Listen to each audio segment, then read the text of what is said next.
Traders मजर channel में आप लोगों का स्वागत है। मैं डॉक्टर मजर खान। दोस्तों आज हम जो है चार्ट ऑफ द वीक पर चर्चा करने वाले हैं, जिसका हमें पूरा हफ्ता बेसब्री से इंतजार रहता है। आज मैं इतना पोटेंशियल और इतना पावरफुल चार्ट देने वाला हूं।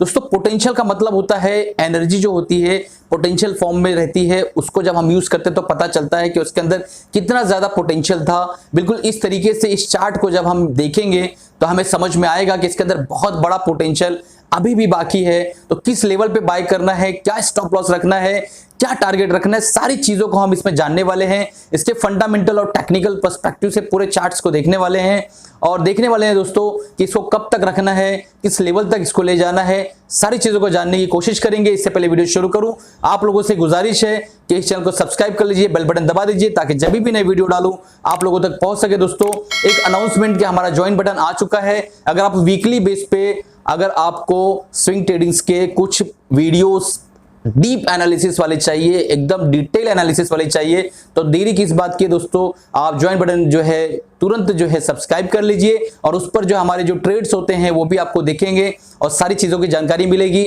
ऑन डिमांड आप बात कर सकते हैं। दोस्तों आप ज्वाइन बटन पे जाएंगे तो हमारे पास 3 सेगमेंट है, सिल्वर, डायमंड और गोल्डन। ये तीनों जो सेगमेंट है दोस्तों, ये तीनों सेगमेंट में आप कोई भी जो है ले सकते हैं आपके बजट के हिसाब से। चलते हैं और शुरू करते हैं वीडियो को। और दोस्तों अगर आप चैनल सब्सक्राइब नहीं किए तो तुरंत चैनल को सब्सक्राइब कर लीजिए, क्योंकि हमारे 40% ऐसे व्यूवर्स हैं जो इस चैनल को देखते हैं, इससे फायदा उठाते हैं, लेकिन उन्होंने अभी तक सब्सक्राइब नहीं किया है। तो आप लोगों से निवेदन है कि चैनल को तुरंत सब्सक्राइब कर लीजिए। चलते हैं चार्ट पर बिना देरी किए और देखते हैं चार्ट बाबा क्या कहते हैं। तो ट्रेडर्स हम जो है चार्ट पर आ गए हैं और चार्ट बाबा पे हमने टीसीएस का चार्ट खोल रखा है। जैसे कि आपको पता है टाटा कंसल्टेंसी सर्विसेज जो है वो आईटी सेक्टर की दिग्गज कंपनियों में से एक है और बहुत ही अच्छा इसका जो है परफॉर्मेंस रहा है। बहुत ही बढ़िया परफॉर्मेंस इसका रहा है पिछले कई दशकों में। तो अब हम चलते हैं, पहले थोड़ा सा इसका फंडामेंटल देख लेते हैं। स्क्रीन डॉट इन में हमने देखा कि इसके अंदर जो है सबसे इंपॉर्टेंट जो देखने वाली बात है कि आरओसी 48.9%, बहुत ही बढ़िया दोस्तों, बहुत ही बढ़िया आरओसी है। पी भी ठीक ठाक है, थोड़ा हाई वैल्यूएशन पे अवेलेबल है, बट दोस्तों जो कंसिस्टेंट ग्रोथ वाली कंपनियां होती है, तो कंसिस्टेंट प्रॉफिटेबल कंपनियां होती है, उनका पी थोड़ा सा हाई होता है।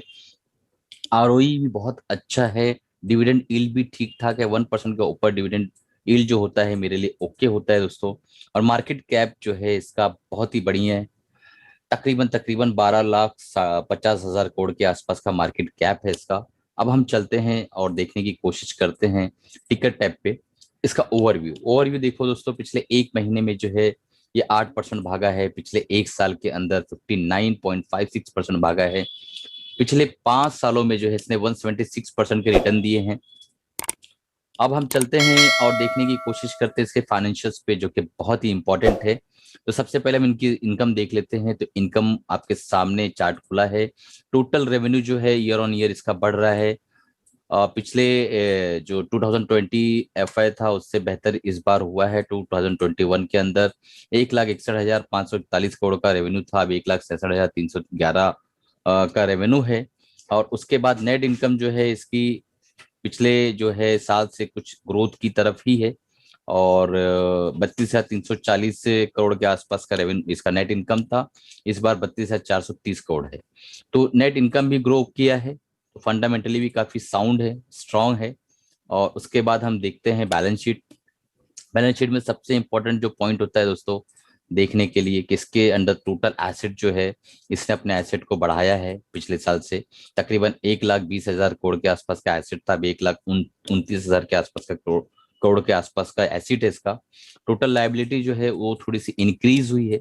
तो दोस्तों इतनी बड़ी कंपनी के लिए अगर 10, 20, 15, 20, 25 करोड़ की लाइबिलिटी कोई माने नहीं रखती है, लेकिन लाइबिलिटीज बहरहाल थोड़ा इंक्रीज हुई है, जो कि एक नजर में रखने वाली बात है। अब हम चलते हैं और देखने की कोशिश करते हैं इसके कैश फ्लो को। तो कैश फ्लो आप देखिए, इसने बहुत ही बढ़िया कैश फ्लो मेंटेन रखा हुआ है। तो आप देखिए 29,000 करोड़ के आसपास का कैश फ्लो था लास्ट ईयर। इस साल इसने 35,000 करोड़ का, तो जो लाइबिलिटी इंक्रीमेंट हुआ है तकरीबन उतना कैश फ्लो कंपनी के पास रखा हुआ है। तो एक चिंता थी वो भी कैंसिल हो गई है। अब हम इसके जो है प्रोमोटर्स होल्डिंग देख लेते हैं। प्रोमोटर होल्डिंग देखने के बाद फिर हम चलते डायरेक्टली चार्ट पर और आपको बताने की कोशिश करते हैं। तो टोटल प्रोमोटर होल्डिंग दोस्तों 72% है, जो कि बहुत ही बढ़िया एक पॉजिटिव पॉइंट है। म्यूचुअल फंड ने होल्डिंग्स को थोड़ा बढ़ाया है। एफआई देख लेते हैं हम। एफआई ने थोड़ा सा जो है 0.2% के आसपास की होल्डिंग गिराई, जो कि बहुत ही नेगोशिएबल है, नेग्लिजिबल है। और इसके जो प्लेज शेयर्स है वो ज्यादा नहीं है दोस्तों, थोड़े से प्लेज इसने 0.34% के शेयर्स प्लेज रखे हुए आपको यहाँ दिख रहा होगा जब मैं यहाँ पे कर्सर लेकर आता हूँ, जो कि मतलब बहुत ही मामूली चीज है। अब हम चलते हैं चार्ट पर और देखने की कोशिश करते हैं कि हमें इसको ट्रेड कैसे लेना है। सबसे पहले तो दोस्तों एज यूजुअल मैं एक ट्रेंड लाइन ड्रॉ करता हूं, तो ये आप वीकली चार्ट आपके सामने खुला हुआ है। तो ये वीकली चार्ट में आप देखेंगे तो एक ट्रेंड लाइन इस तरह से जा रही थी, बहुत ही हाईली बुलिश था ये। आप देख पा रहे होंगे ये एक ट्रेंड लाइन इस तरीके से जा रही थी। इस ट्रेंड लाइन को इसने काफी सपोर्ट किया। देखिए इस लेवल पे इसने सपोर्ट दिया, इस लेवल पे आपको दिख रहा होगा, फिर इस लेवल पे भी इसने काफी रिस्पेक्ट दिया, इस लेवल पे रिस्पेक्ट दिया, फिर यहाँ एक ब्रेक हो गया। ठीक है, तो अप्रैल 2021 में इसने यहाँ पे इसको ब्रेक किया ट्रेंड लाइन को वीकली चार्ट पे, फाइनली इसने यहाँ पे क्लोजिंग दी। तो पहले जो पिक्चर बनकर आती है, पहली जो स्टोरी बनकर आती है वो ये है कि इसने यहाँ पे इस ट्रेंड लाइन को अगेन अपसाइड क्लोजिंग दे दी है। तो अभी जो है वो जो चिंता थी पहले की वो खत्म हो गई है। ठीक है, अभी ट्रेंड लाइन के अंदर वापस से आ गया है और एक बुलिश मोमेंटम इसके अंदर स्टार्ट हो चुका है। अब हम चलते हैं और देखने की कोशिश करते हैं कि इसके अंदर और क्या चीजें मिल रही हैं जिसके बेस पे मैं इसको चार्ट ऑफ द वीक का खिताब इस बार दिया हूं। तो दोस्तों आपको यहाँ दिख रहा होगा एक चीज, ये कई महीनों तक जो है यहाँ पे एक कंसोलिडेशन फेज में रहा। ये इस इलाके में तकरीबन आप समझ लीजिए 3,000 के आसपास से लेके और 1,800 के बीच में काफी दिनों तक ये घूमता रहा। फाइनली जो कोरोना के बाद ये यहाँ पे इसने ब्रेक किया और ऊपर की तरफ चला गया। तो इस चीज से मैं प्रूफ क्या करना चाह रहा हूँ कि इसकी जो चाल है, इसकी चाल ये कि कई दिनों तक जो है एक फेज में घूमता रहता है। तो अभी फाइनली यहाँ पे आप देख पा रहे होंगे कि इसका जो हाई था, इसका जो हाई था 3354 रुपया, इसके हाई को इसने यहाँ पे ब्रेक किया है। तो ये देखिए आप यहाँ पे इसका ये हाई था, इसको इसने ब्रेक कर दिया। ठीक है, तो हाई ब्रेक करने के बाद अगर ये सस्टेन कर ले जाता है मंडे के दिन यानी 28 तारीख के आसपास अगर ये सस्टेन कर ले जाता है तो इसके अंदर एक बहुत ही अच्छा बढ़िया मोमेंटम हमें देखने को मिल सकता है। यही वजह है कि चार्ट ऑफ द वीक में मैंने इसको शामिल किया है। अब हम तीसरी स्टोरी देखते हैं। तीसरी स्टोरी के अंदर मुझे एक पैटर्न नजर आया वीकली चार्ट में, तो उस पैटर्न को मैं आपको समझा देता हूँ।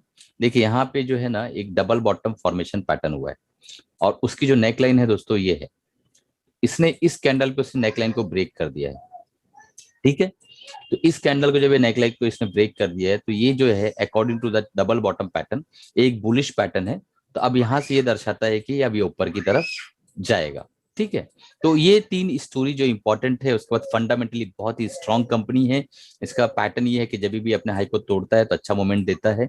अब डबल बॉटम पैटर्न के हिसाब से अगर हम काम करते हैं मान लो, तो हमारा जो ये डीप है, ये डीप जो है ये डीप, ठीक है, यही डीप हमारा टारगेट बनता है ऊपर की तरफ। तो ये डीप कितना है हम देख लेते हैं।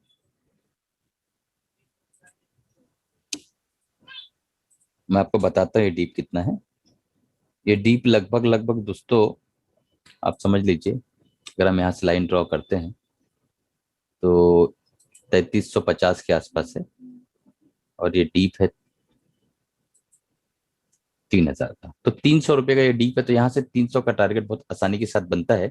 बट हमें एंट्री कब करना है ये बहुत इंपॉर्टेंट पॉइंट है। तो हमारी एंट्री होना चाहिए उस लेवल पर मंडे के दिन। मान लो यहाँ पर एक कैंडल बनी, मंडे के दिन यहाँ एक कैंडल बनी और ये कैंडल इसके हाई के ऊपर क्लोजिंग दे थी। मैंने यहाँ लिख रखा है 3420 रुपए के ऊपर हमारी एंट्री बनती है दोस्तों। 3420 रुपया अगर ये ब्रेक करता है तो हमारी एंट्री होगी 3420 रुपया।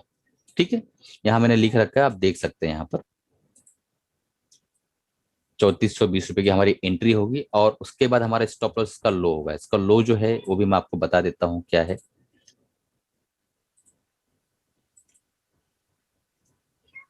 इसका लो है दोस्तों 3240 रुपया। तो 3240 रुपया जो है हमारा, 3240 रुपया हमारा स्टॉप लॉस रहेगा। और 3400, कुछ खराबी है दोस्तों पेन में, बहरहाल ठीक है, 3240 रुपया हमारा स्टॉप लॉस रहेगा और जो हमारी एंट्री रहेगी 3420 रुपये पे रहेगी। ठीक है, तो ये है स्टॉप लॉस, आप स्ट्रिक्टली लेकर चलिएगा क्योंकि मार्केट जो है बहुत ही ज्यादा इंडिसिसिव चल रही है। अभी मार्केट तो हाई है। कल का हमारा निफ्टी एनालिसिस आने वाला है, उसको आप जरूर देखिएगा। दोस्तों इसी के साथ उम्मीद है कि आपने समझ लिया होगा कि हमारी एंट्री कहाँ बनती है, एग्जिट कहाँ बनती है, स्टॉप लॉस क्या है और हमारा टारगेट क्या है। यहाँ से 300 पॉइंट का टारगेट है, स्टॉप लॉस हमारा 3240 का है और एंट्री पॉइंट 3420 की है। ये बहुत इंपॉर्टेंट क्राइटेरिया है अगर आप पेपर ट्रेडिंग करने जा रहे हैं, तो ये सेटअप पे आप काम करिए। और ये कोई दोस्तों, ये डिस्क्लेमर देना चाहूंगा कि ये बाय सेल रिकमेंडेशन नहीं है, बल्कि ये जो है आपको लर्निंग पर्पज से इस चैनल को बनाया गया है। इसमें आपको सिखाया जाता है और पढ़ाने की कोशिश की जाती है, टेक्निकल एनालिसिस समझाने की कोशिश की जाती है और बताया जाता है कि किस तरीके से टेक्निकल एनालिसिस की जाती है। तो आप अगर इसमें इन्वेस्ट करना चाह रहे हैं तो अपने मेंटर या अपने जो फाइनेंशियल एडवाइजर से राय मशवरा लेके फिर इसमें इन्वेस्ट करिएगा। दोस्तों इसी के साथ उम्मीद है कि आपने चैनल को सब्सक्राइब कर लीजिएगा होगा और अपने दोस्तों तक शेयर कर दिएगा। दोस्तों चलिए अलविदा।